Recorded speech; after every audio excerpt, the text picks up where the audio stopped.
เมื่อส่งถึงพี่น้องปันแห้งจุ่มข่าวผู้ใดฮอกเข้าคาตั้งเสียงข่าวกวนเมืองเจออยู่เศร้าจอมหิมปังเหมือนนางเวียงตนตีเนอปอกป่าไม่ติดต่อในอยู่ที่ห้องการฝ่ายเลี้ยนแห้งอันอยู่เตอซึกมันส่งลีให้ค่ายออกแทงกำหนึ่งหรือนั่นย่างอ่ำจัดปันอองตีเฮิรนเย่อันกึ่งงามอันตุตันตายอยู่เศร้าเซเฮอค่ายออกเลยอ่ำจอยแถมสังไหนคะเขาปานจูจังนิ่งจากเสร็จเองยาบะจูปันอยู่5 ปีตีไล่ช่างก่อนเขาแน่1 หรือแน่30,000เพราะฉะนั้นต้องไปพร้อมเข้าคำพร้อมขาเนี่ยผมพร้อมก็ตีปันลังลิ้นนะบะ1 กวดแน่ตีลิเศษเข้าเศษฉันตีเลยชื่อที่เขาขึ้น50 แสนนะบะนั่นกันนี้จังทงโผปีนใจปงท่านตีเลยชื่อก่อนแล้วก็เข้าแต่ไก่เขียนนักมันก็ถึงจังให้ถือนั่นนะเพราะนั้นเขาก็สั่งลิเศษส่งปันเขาสั่งไปจำเป็นในใครๆกันนะให้มีต่างโทษฐานเขาแหละตึกคันก็ให้เป็นฐานเขาแหละให้เขาเฮ็ดเดียวฉะนั้นต้องไป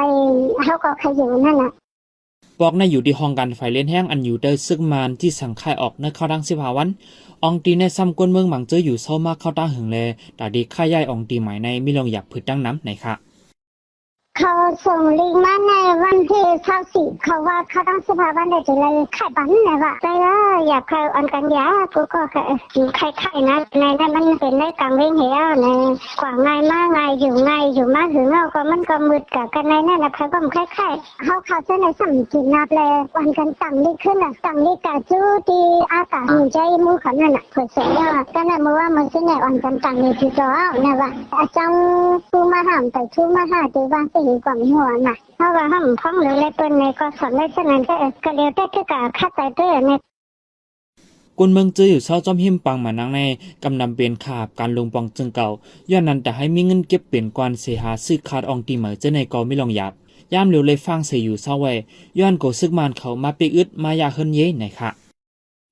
กะเร็วในให้เขาบนชั้นกะหาซื้อต่างตีอันมานั่นก็กามันกะว่ากาบนชั้นไปเป็นเงินกะเหคัดอยู่กะทำไปเปิ้นแล้ว1 เดือนอันก็10 แสนเท่านั้นจังไปโตอยู่ในก็ซ้ำไปเปลี่ยนได้เขาก็สิอยู่ไว้ตั้งในเหตุถอนตัวเหฉะนั้นก็ใครอยู่ข้างๆให้นั่นก็ค่ะ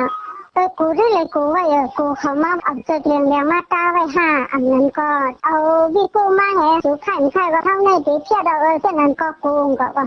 เหมือนตั้งตีใส่คันอันสิตัดตันเขาตั้งตู้วันตู้แต่เขาเฮ็ดเท่านั้นแหละว่าแต่ตั้งเฮาในตีเฮ็ด5นี่ถ้าก็เขาก็กูเฮ็ดฉะนั้นนั่นน่ะหันดังขายเครื่องรถกาเลยหันดังกินหลายๆแสนอันมีหิมปังมานังเวงตนที่ป่า60 หันปลายในกอย่าห้องการฝ่ายเล่นแห้งเขาติ๊กใจค่ายมือหางเรือนมาปี2026ในยาบอกหนึ่ง